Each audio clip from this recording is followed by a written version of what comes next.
Chapter 1. The House Everyone Left. By the time the seventh bride fled from the Wren estate before sunrise, the people of Thornmere had stopped pretending surprise and settled instead into the more comfortable cruelty of routine.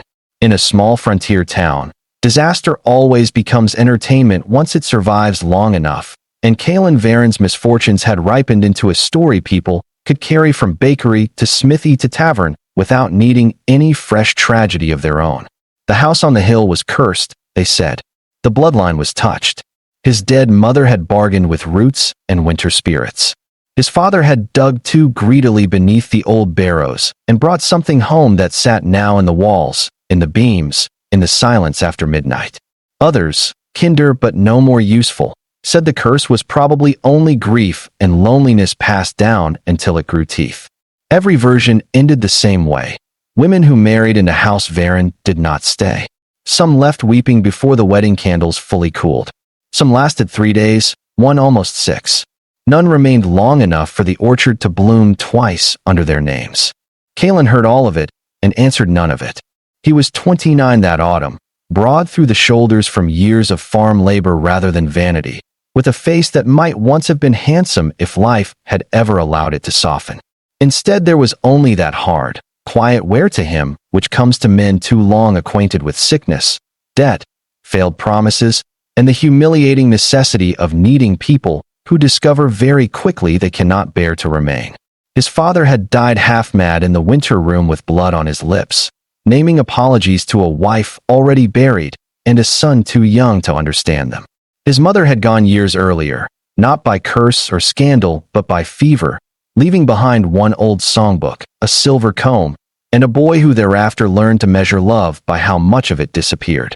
Kaelin inherited the estate in pieces, a half-productive orchard, a long stone house that held cold in its bones even in summer, and enough land to matter to neighboring lords but never enough coin to make any of them help him honestly.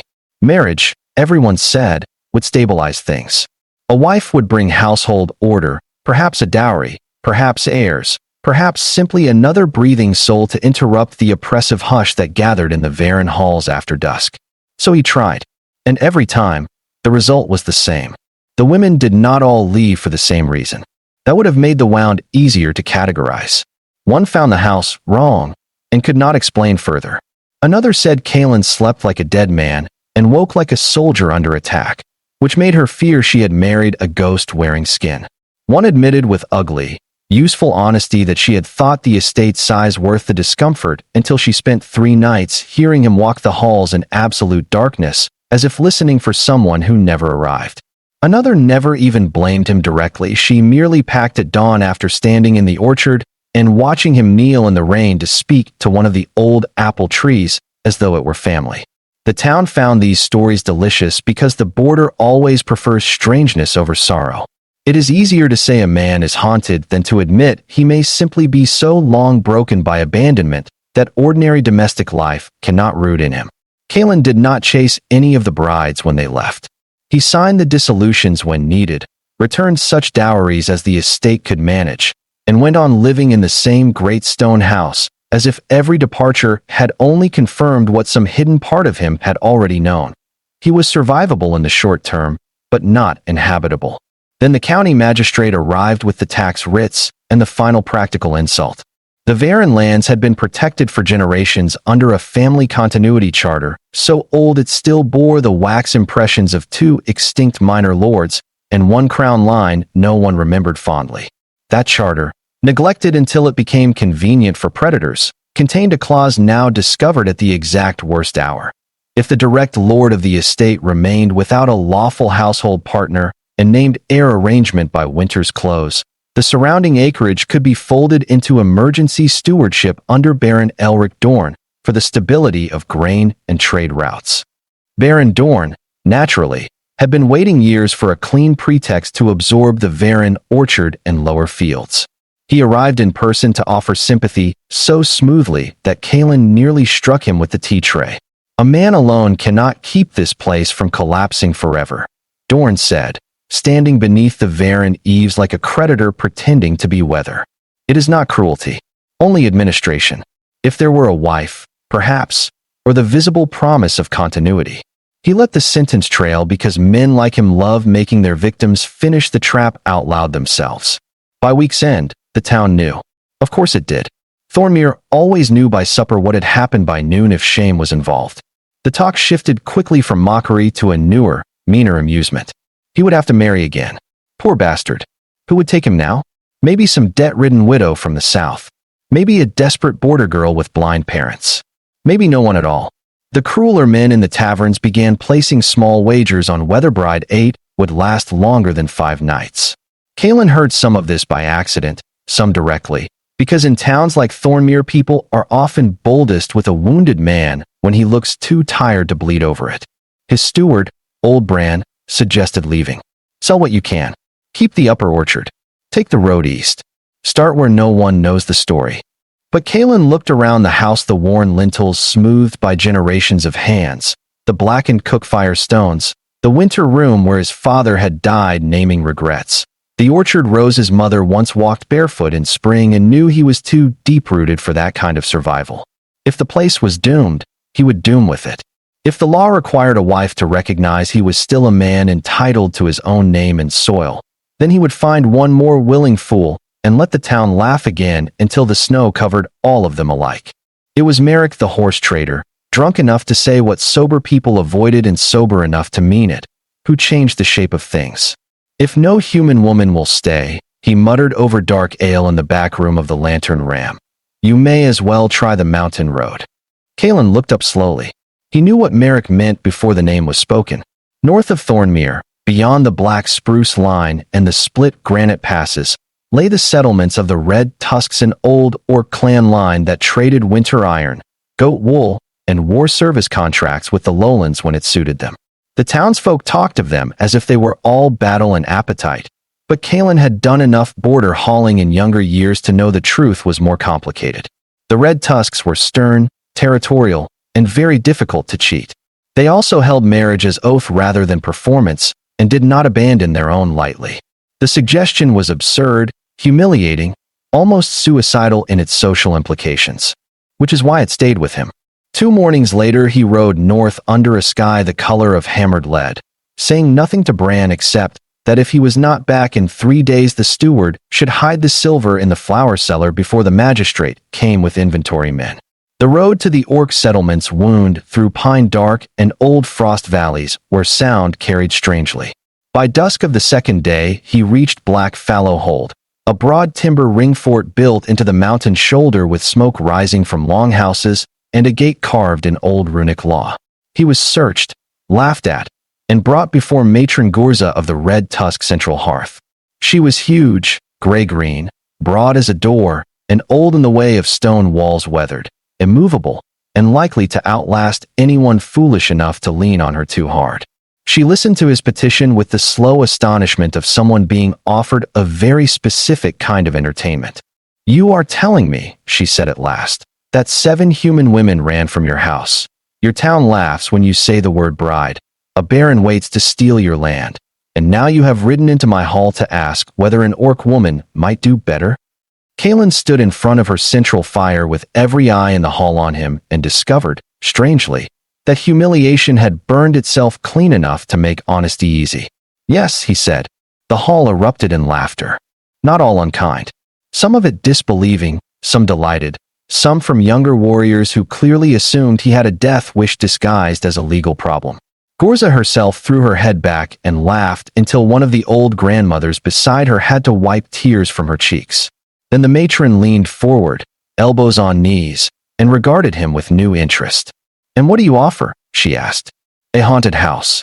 Orchard debt? A husband's bed no bride can bear for a week. He should have lied then. Dressed the estate in better colors. Softened the loneliness. Claimed hidden coin or influence or easier weather than the truth. Instead, he heard himself answer as he always should have. I offer honesty, labor, lawful standing, and the promise that if she stays, she will not stay as ornament. The hall quieted a little. I don't know why the others ran, he continued. Maybe the fault is in me. Maybe in the house. Maybe in grief that never learned to leave politely. But I'm finished pretending the problem is elegant. If one of your daughters came, she'd get all of it plain. No tricks. No charm. No expectations except truth. That changed the room more than his desperation had. Gorza said nothing for a long time. Then she called for any unmarried woman of age who wished to hear the human fool's proposal to attend if curiosity overcame good sense. They came, of course, some openly amused, some skeptical, some evaluating him the way one inspects a dangerous horse rumored to bite only after dark. Kalen answered their questions as best he could. Was he violent? Only when pressed, and not against wives. Did he expect softness? No. Could he cook? Barely. Would he forbid a wife from bringing kin? Absolutely not. Did he snore? According to former brides, yes, but that was among the less pressing concerns. Laughter moved around the hall, but a different kind now. Less mockery. More the rough humor of people testing whether a man can remain standing while truth strips him down. Several lost interest quickly. One called him too thin. Another said she preferred men whose curses were less sad. A third asked whether he truly wanted a wife or merely someone too stubborn to flee. The question cut. He answered, "At this point, I'd call stubbornness a gift." Then she arrived. At first he noticed only that the laughter thinned without vanishing, turning instead into the alert warmth of relatives who know the next turn in a story might be worth remembering. She came in from the side passage carrying a split oak log over one shoulder, as though it weighed nothing, and set it down by the hearth before fully joining the circle. She was taller than most of the women present, but not in a way that made her look monstrous. Rather, she seemed built for endurance, solid through the back and legs, long-armed, scarred lightly at one brow and one forearm, with dark green skin burnished by outdoor labor and black hair braided back from a face stronger than pretty and therefore, to Kalen's surprise, much harder to ignore. There was no flirtatious curiosity in her gaze, only tired assessment, as if she had come expecting nonsense and intended to leave the moment it proved ordinary. "This is Bryn," one of the grandmothers said to him, and several nearby women exchanged glances difficult to read. Bryn did not ask about dowry or law or whether he snored. She stood before him, folded her thick work-roughened arms, and said, "Why did the others run?" The hall went still enough to hear the log settling in the fire. Kalen opened his mouth and nearly defaulted to the usual practical answers: wrong house, old grief, fear, strangeness. But the question, asked in that direct, uncompromising way, seemed to demand more. "Because the place makes people lonely," he said at last. "And because I never learned how to stop being lonely in it, only how to function." They thought they could marry a man with a difficult house. Instead, they found a house with a difficult man in it. He swallowed, then forced himself not to look away. "I think they were right to go. I just can't follow." Bryn's expression did not soften, yet neither did she dismiss him. "And if I came," she asked, "would you ask me to fix what they fled?" He felt the whole hall leaning into the answer. "No," he said slowly. "I'd ask you to see it clearly before deciding anything. If you stayed, I'd never call it your duty to repair the ruins in me just because law put your name beside mine." That earned the first reaction from her, small, almost invisible, but real. Not a smile. Something more dangerous, attention. Then she asked the question that would echo through Black Fallow Hold and far beyond it for years. "If every bride ran," Bryn said quietly, "what makes you think I should kneel beside you instead?" And for the second time in as many days, a hall full of people fell completely silent. Chapter 2. The Orc Girl's Whispered Question. Her question should have shamed him. In truth, it did. Not because it was cruel, but because it was perfectly shaped to expose the rotten center of his desperation. Kalen had ridden into the mountain hold with need sharpened into purpose and honesty polished into his last available weapon, yet beneath all of that still lurked a selfish hope. That somewhere there existed a woman hard enough, foreign enough, untouched by the town's gossip and the house's old atmosphere, who could simply endure what others could not, and thereby save him from the practical consequences of being left behind one time too many. Bryn's words took that hope out of his hands and held it over the fire for everyone to see. Around them, the red tusk hall stayed very still. Even Matron Gorza said nothing. That told Kalen this was no longer entertainment. It was judgment. "I don't think you should," he answered after a long breath. A flicker of reaction moved through the women on the side benches. Surprise, perhaps, or approval that he had not reached for flatter lies. "I think," he continued, That if I'd come here believing I deserved rescue just because I'm cornered, then I'd be no better than every noble fool who ever rode north expecting the clans to solve what his own people broke. You shouldn't kneel beside me because others ran. You shouldn't kneel because I'm desperate. And you certainly shouldn't kneel because my town would gawk itself sick at the sight. He forced himself to keep speaking even as the words stripped him bare. If you did, it would have to be because you looked at the mess and still found some reason that belonged to you. The fire popped. Bryn lowered her arms. It was a small movement, but in that hall it felt like a gate unbarred by one notch. A reason that belongs to me, she repeated, as though tasting the phrase for structural weakness. Then, without warning, she turned away from him and looked toward Matron Gorza. I want the rest of the story, she said. What followed was not courtship. Not in any human romantic sense. It was inquiry, clan-style direct, unsparing, communal, and deeply practical. Bryn asked for the legal details of the inheritance clause. Gorza demanded the exact language, which Kalen had copied by hand from the charter records and carried in his petition tube. An old auntie with 3 missing fingers and a memory for border law better than any magistrate in Thornmere took the document and read it twice before grunting, dirty but valid. A caravan captain asked how much land was involved. Another wanted to know how close the Baron's men already stood to moving. Bryn herself asked about the house. How many rooms? Which roof leaked? Whether the orchard still fruited evenly? How many servants remained? Did the old people in town hate him because they feared him or because they pitied him? That last question hit deeper than some of the others, and Kalen, now too exhausted to curate his image, admitted, both, depending on the season. Laughter moved around the room again, but differently now. He realized slowly that Bryn was not deciding whether she liked him. She was assessing terrain. That should have unsettled him. Instead, it brought a strange form of relief. For the first time since the magistrate had placed the death of his household into legal language, someone was treating the situation not as a melodrama, but as a real structure made of law, land, labor, grief, and risk.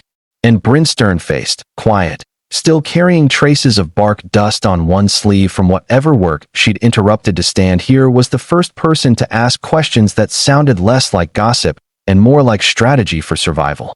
At last, Matron Gorza leaned back and said the obvious thing no one else had yet voiced. You are listening as though you mean to go. Bryn did not turn from the fire. Maybe. That one word changed the hall entirely. A low murmur moved through the kin benches.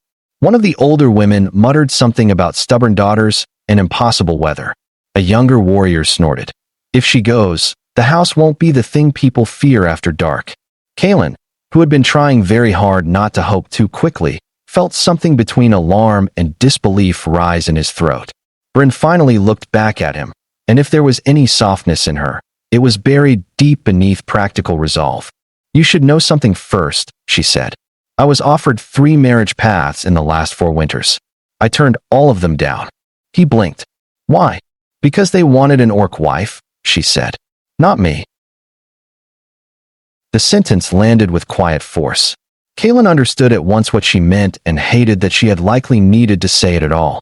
In the lowland imagination, orc women were often turned into symbols before they were allowed personhood, strength, war, novelty, defiance, threat. Men desired or feared the idea long before they bothered to know the actual woman standing in front of them. He looked at Bryn then with new attention and saw beneath the hard practicality the old fatigue of someone long accustomed to being misdescribed. I won't promise not to get things wrong, he said. I'm human. Getting things wrong is one of our main talents. But if you came with me, I'd want you. Not some frontier tale I can brag about after harvest. That, finally, pulled the faintest ghost of a smile from her. It was gone almost instantly, but the hall caught it and the temperature of the room shifted yet again. Gorza clapped once, sharply enough to silence all side murmur. Then enough circling. Either this foolishness ends tonight, or it begins properly. She fixed Bryn with the stare only old clan mothers can perfect. Do you wish more time? Bryn was quiet. Long enough for Kalen to hear his pulse over the crackling wood. Long enough for his mind to wander stupidly to what it would feel like to walk back down that mountain alone and tell Bran, and himself, that even here the world had remained exactly what it always was. Then Bryn said, no. Not because she had suddenly become sentimental, nor because she was swept by some absurd instant passion. He understood that from her eyes before she said anything further. She had made a decision the way mountain people make them, after testing every practical angle and finding, perhaps to her own annoyance, that the risk felt real in a way the safer roads had not. She stepped closer until he could smell cedar smoke and iron root on her skin. The hall around them seemed to recede. "If I go," she said, low enough now that the intimacy of it startled him, "I do not go to be your patch, your shield against loneliness, or your answer to lowland mockery. I go as wife under witness, which means if I kneel beside you, I stand there too. If your house is sick with grief, we face it. If your baron comes for what is ours, we break him or outlast him. If your townsfolk spit, they spit at both. If they sneer at both. Do you understand?" "Yes," he said, though no one could fully understand a future before entering it. Her gaze sharpened. "Do you understand enough not to lie?" He nodded once. "Yes." She considered him one heartbeat longer, then turned to Gurza. "Then I choose." The hall erupted not in shock this time, but in the fierce, delighted commotion of a clan recognizing that one of its own had just stepped willingly into a story far stranger than the evening promised at supper. Cups were banged on tables.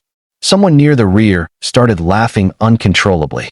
Two old women were already arguing over which cloak Bryn would wear for an oath if this human had enough sense to survive the next 10 minutes. Kalen stood inside the noise half-stunned, as though some part of him still expected the world to lean over and announce that this was all a test, a jest, some intricate mountain way of humiliating desperate men. Bryn seemed almost irritated by his disbelief. "Try not to look so startled," she said. "You asked." That shook an actual laugh out of him. "I did." "You did," Gurza boomed from the hearth. "And now, before dawn carries gossip downslope, we settle whether this is law or only mountain theatrics." The marriage rites of the Red Tusk clan began that same night. Not because they were hasty people, but because they were not. Delay, in their understanding, breeds room for outside interference, uncertainty, and cowardice to dress itself in prudence. A public choice had been made in witness. Now it would either be sealed or surrendered before moonturn. The rites themselves were older and less ornamental than the southern weddings Kalen had seen. No delicate flowers. No sung blessings about sweetness. Instead there was fire, oath stone, clan witness, blood ink for the register, and the naming of burdens. That part hit him hardest. Before the gathered hall, Bryn and Kalen were each required to speak not only what they offered, but what shadows they brought. He offered land, lawful claim, labor, and the truth that his house had become a place where too many absences still sat down before supper. Bryn offered strength, kinright, practical skill, and the warning that she had no intention of shrinking herself to fit human comfort if that comfort came at the price of her name. When they each answered yes before the stone, Gurza tied the red-black binding cord around their joined wrists and said, "Then let witness remember. Neither of you is rescue now. You are problem and shelter to one another in equal share." The line stayed with Kalen long after the feast finally thinned and the hall grew softer in the deep hours. Problem and shelter. He was still turning it over in his mind when he and Bryn were shown at last to the guest chamber, set aside for new bondings. The room was warm with banked stone heat, thick-furred, practical, and thank all in different gods private. Silence sat between them for a moment as the clan noise dimmed beyond the walls.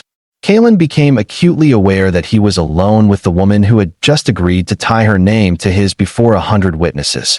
She was no stranger now, and yet stranger than anyone had ever been to him in exactly the ways that mattered.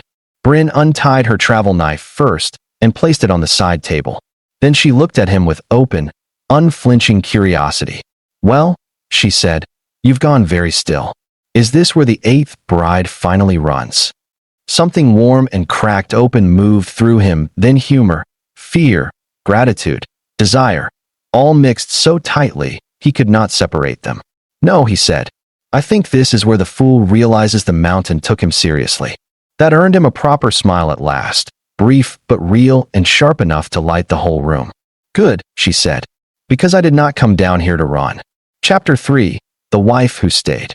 Halvain learned about the marriage before sunrise and by breakfast had already divided itself into 4 camps.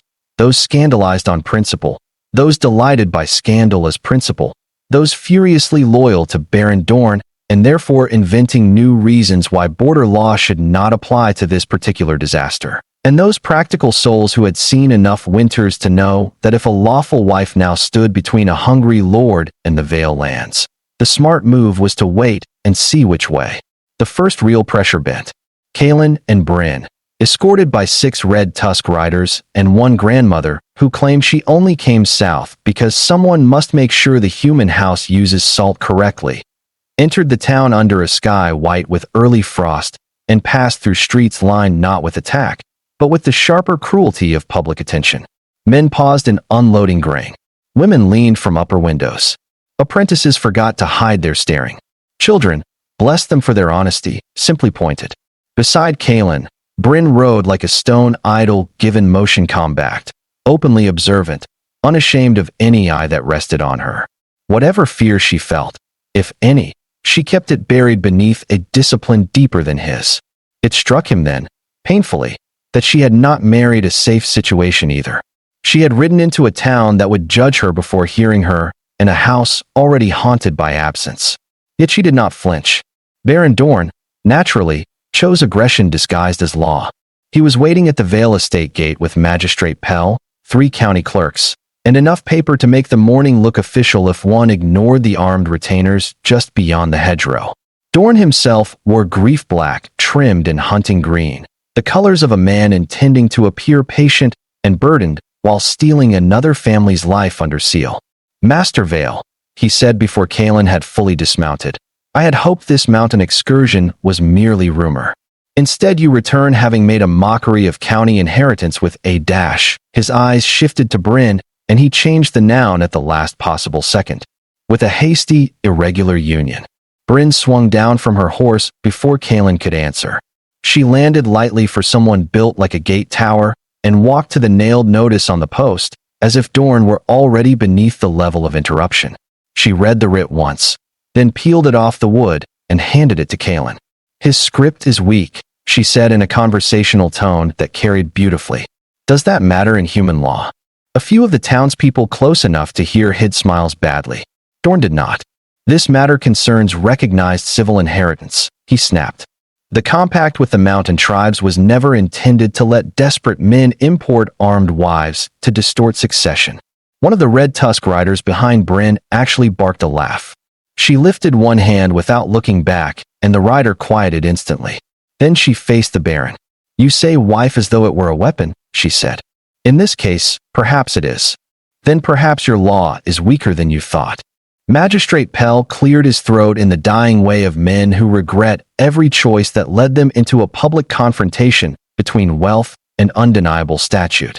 Baron Dorn, he said carefully, the Third Border Compact does indeed recognize lawful oath marriage between county holders and signatory clan persons if voluntary witness conditions are met. Dorn cut him a look so venomous that lesser men might have burst into apology. Pell, to his credit, did not. However, he added, sounding eager to throw himself a rope, the county may still review whether coercion, fraud, or incapacity influenced the bond. Review all you wish, Bryn said. I speak well enough to tell you whether I was coerced. Kaelin saw the town hear that. Not the words alone, but the manner. Too many lowlanders expected orc women to arrive as thunder and threat, simple enough to dismiss once one had named them uncivil. Bryn ruined that fantasy just by standing there calm, articulate, and more composed than the Lord trying to dispossess them. It did not win everyone over. Some prejudices are too invested in their own stories. But it unsettled the ease of those prejudices, and that was enough for the day. The first real crack in Kaelin's old life came from inside the house. Bran, loyal old Bran, who had served his father and before that his grandfather, bowed to Bryn when she crossed the threshold and called her mistress without irony. The word struck Kaelin harder than any courtroom challenge might have. Until that moment, some part of him had still half believed the marriage existed in the bright fever realm of law and desperate improvisation rather than ordinary domestic reality. But there was Bran. There was the old dining room.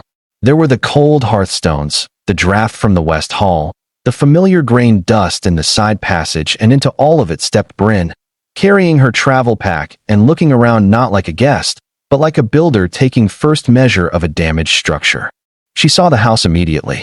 Not only the cracked plaster, the worn floors, the narrow leaking seam in the pantry roof, but the human grief in it. No wonder they ran, she said by evening, not unkindly. This place breathes like a throat holding tears. Kalen had no answer because he had lived too long inside it to hear that truth until someone else spoke it aloud. That night she did not ask to share his bed. Instead she asked for a tour of every room, every loft, every cellar, every locked cabinet, still holding old family things. Together, lantern in hand, they walked the Wren estate while she observed in quiet fragments. Your mother liked herbs. Your father drank alone in here.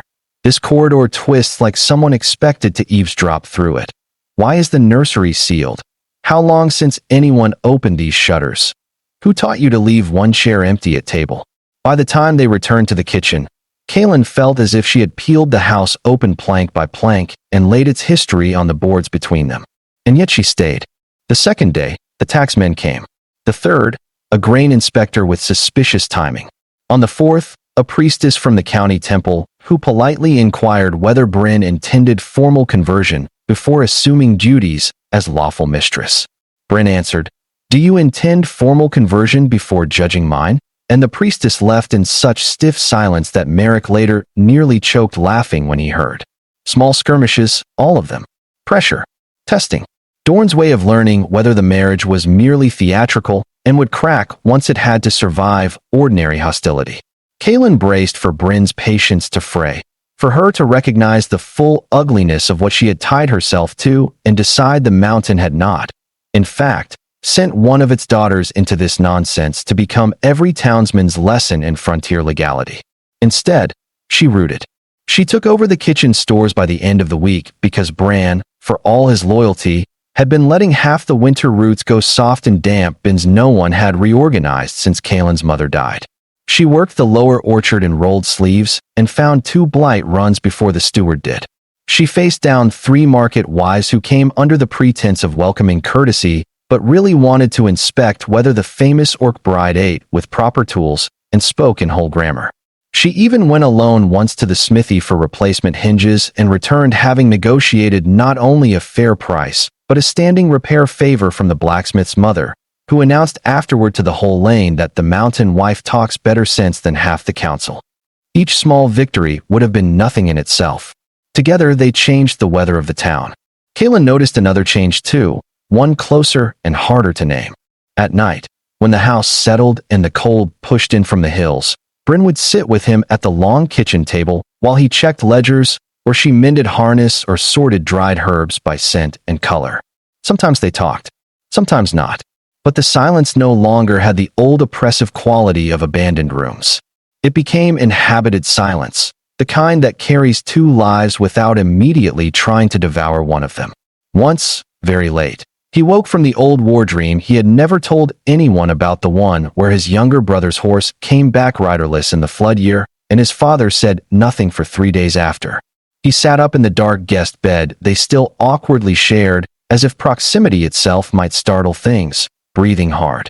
Bryn, already awake beside him, did not touch him immediately. She only said into the darkness, "That one again?" He did not ask how she knew. "Yes." A pause. Then, "Do you always come back alone?" He should have lied. Instead he answered, "So far." Only then did she reach over and place one hand, broad and warm and real, between his shoulder blades until the shaking eased. No speech, no performance, just presence.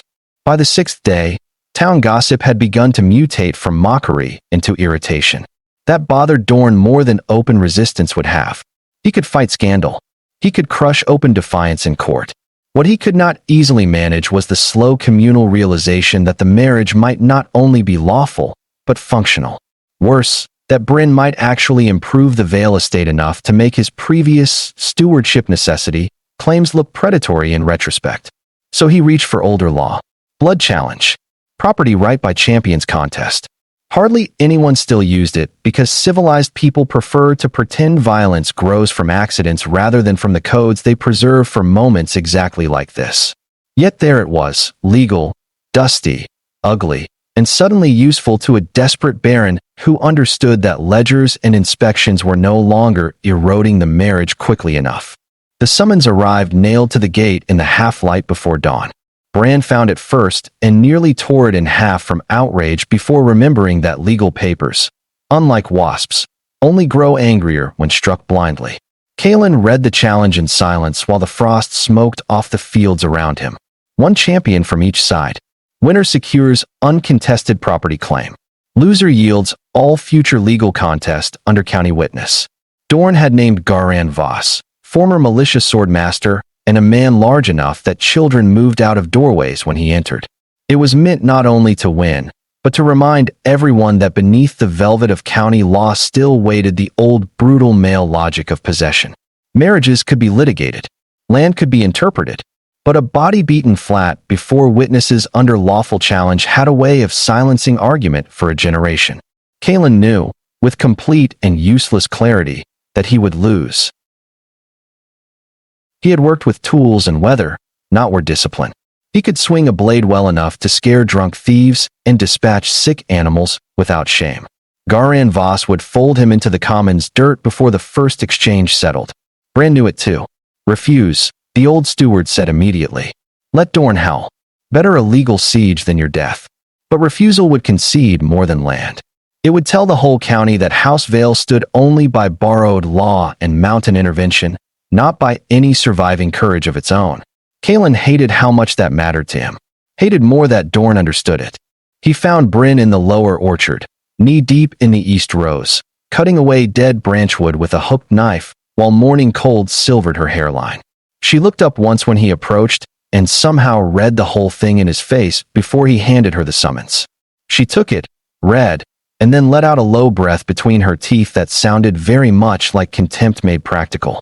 Your people love putting fear into parchment, she said. It's valid. So is snow. That doesn't make me grateful when it arrives. He almost smiled, but it died quickly. He named Garan Voss. That was expected. Expected. The word angered him irrationally. This isn't one of your mountain stories, Wren. He'll kill me. She folded the summons once, carefully. Then she looked at him in a way he would remember all his life, not pitying, not even surprised, but fierce with the clarity of someone seeing a thing so obvious it almost offended her that he had missed it. Why would you go, she asked. The answer stunned him because it had not truly occurred in any functional sense that there might be another option. Because it's my house. Our house, she corrected. He opened his mouth, closed it. Bryn stepped closer, close enough that the cold air between them stopped matching. When I asked if every bride ran, what made you think I should kneel beside you? Did you hear only challenge? She said softly. I was asking whether there would be a place for me in the standing, not only in the ceremony.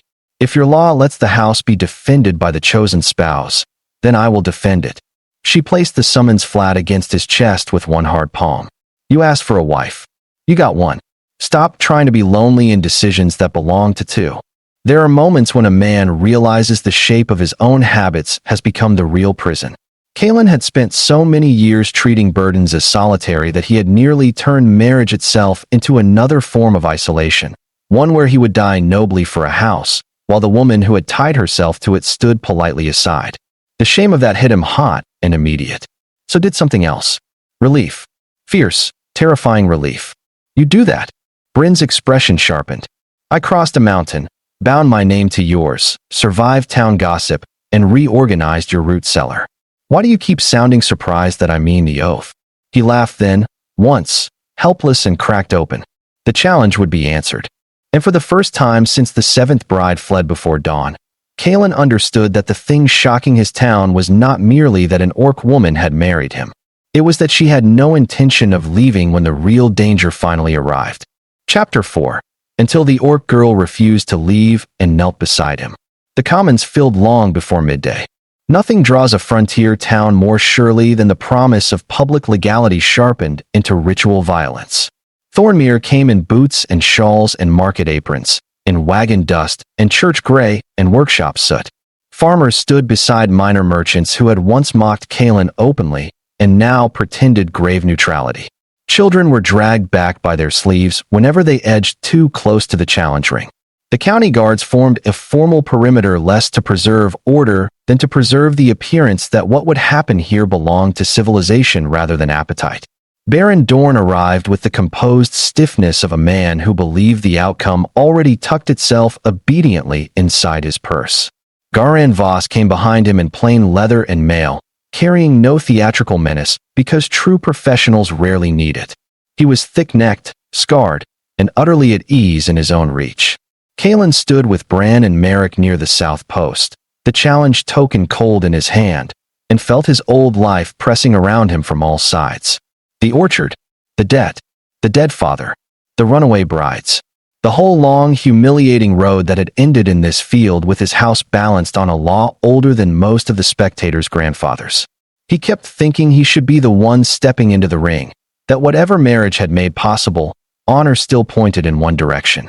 But every time the thought formed, Bryn's words cut through it again. Stop trying to be lonely in decisions that belong to two.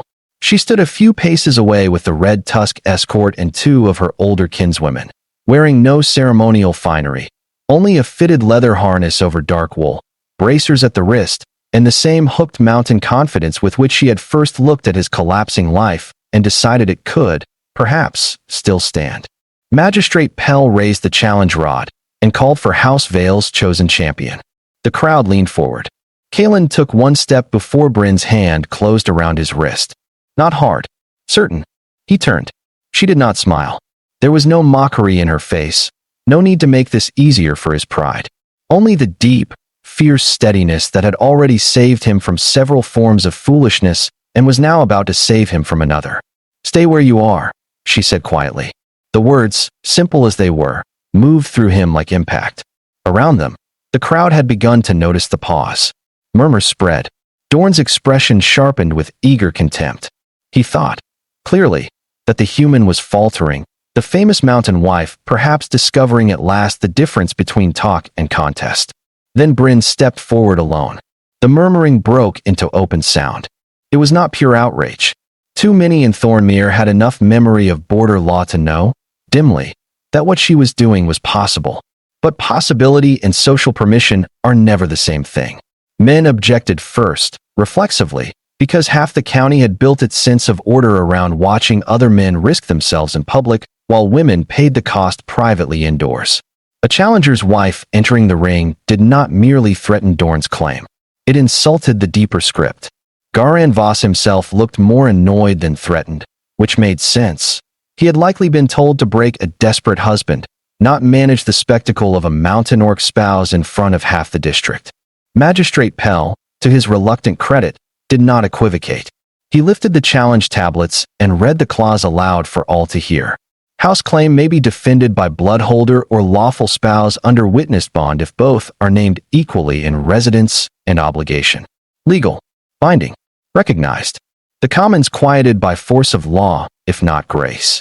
Dorn found his voice first. This is absurd, he snapped. The challenge concerns Vale right by human charter. And border compact. Pell replied, sounding as though each word cost him years. Which your own petition did not exclude. Bryn entered the ring without waiting for further permission. She carried no oversized battle axe, no fantasy of orc savagery for the crowd to consume comfortably. Instead, she held a single long blade with a black mountain edge and a shorter left-hand knife, curved for control work, not spectacle.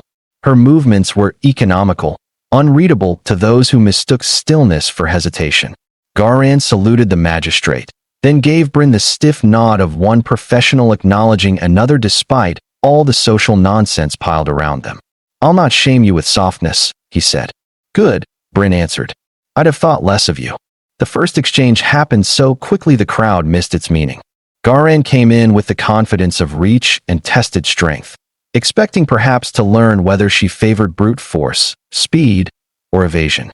Bryn yielded half a step, turned his blade aside, and touched the edge of her short knife to his wrist guard before withdrawing. Not a wound. A statement. You are not measuring a novelty. You are already in a fight. Garen's face changed by 1 degree. enough for Kalen, watching with his own pulse roaring in his ears, to see respect replacing dismissal. The second exchange was harsher. Steel rang.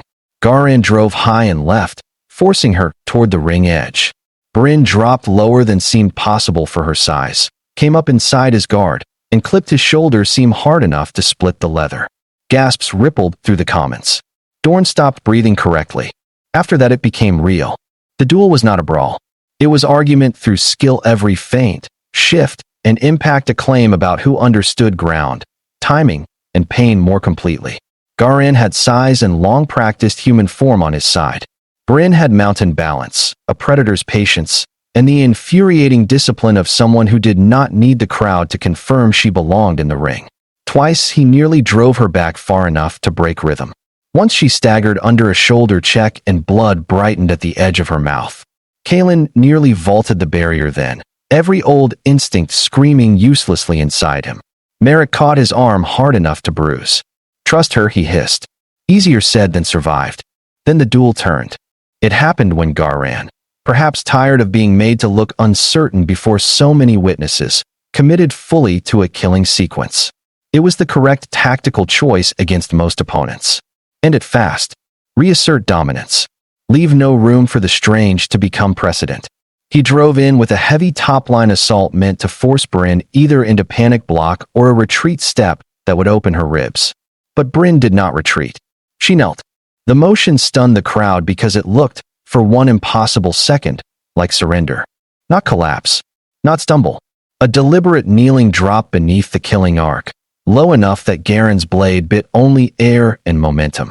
She went down onto one knee in the dirt, turned under the pass, and brought her shorter knife up against the inside of his thigh, while her main blade settled cool and black at the vulnerable seam beneath his arm. Garan froze with his own body overextended into emptiness, one breath from losing blood enough to lose the match, and perhaps the leg. The whole commons fell silent except for the wind in the ring posts. Bryn, still kneeling in the dirt before him, said quietly enough that those nearest heard first, and everyone else only after the hush deepened around the words. "I kneel where I choose." It was not submission. That was what stunned them. The entire town, all its habits and expectations, and old neat stories about who stands and who kneels and why, had just watched an orc wife take the posture they associated with yielding and turn it into the exact geometry of victory. Garan knew it before anyone else. Slowly, very slowly, he let his blade drop away and stepped back from her edge. "Yield," he said, breath rough, dignity intact only because he granted the truth before she had to carve it into him. Then louder, so the magistrate and the whole gaping commons could hear. "I yield." The sound that rose after was not one thing. Some cheered, some cursed, some only stared as though a hidden wall in the world had been kicked out from under them. Baron Dorn went white with a fury that made him look suddenly older and much smaller. Magistrate Pell declared the challenge settled. House Vale's claim uncontested, all future seizure efforts void under county and border law. The words rang official and irreversible through the commons. Bran wept outright. Merrick shouted something obscene and joyous. The red-tusked kinswomen struck their staves to the ground in thunderous approval. Kalen did not move until Bryn stood and turned toward him. There was blood at the corner of her mouth, dirt on one knee, and a new bruise darkening along her jaw where Garan had caught her in the third exchange. She looked tired, fierce, and utterly alive. Around them the whole town still reeled, but in that moment it felt as though only the two of them occupied the ring. He stepped forward without caring whether anyone thought the gesture too intimate for a public field. "Are you hurt?" he asked. Because of all the ridiculous human things to say after watching the impossible, concern was the one that emerged first. She huffed a laugh. "A little. You. Only in whatever part of a man survives after being outclassed before his own town." That finally drew a real grin from her. Then, before the magistrate, before the baron, before everyone who had ever laughed at the Varen house or wagered how long any wife might remain, Bryn reached for the front of his coat and pulled him down just enough to rest her forehead briefly against his. It was not a kiss. Not yet. It was something stranger and perhaps deeper in the old mountain style, a public claim of chosen nearness after victory, a way of saying without speech that whatever this began as, it no longer belonged to fear alone. When she spoke, only he was meant to hear it. Every bride ran, she murmured. I did not. He closed his eyes once, because the truth of that nearly undid him.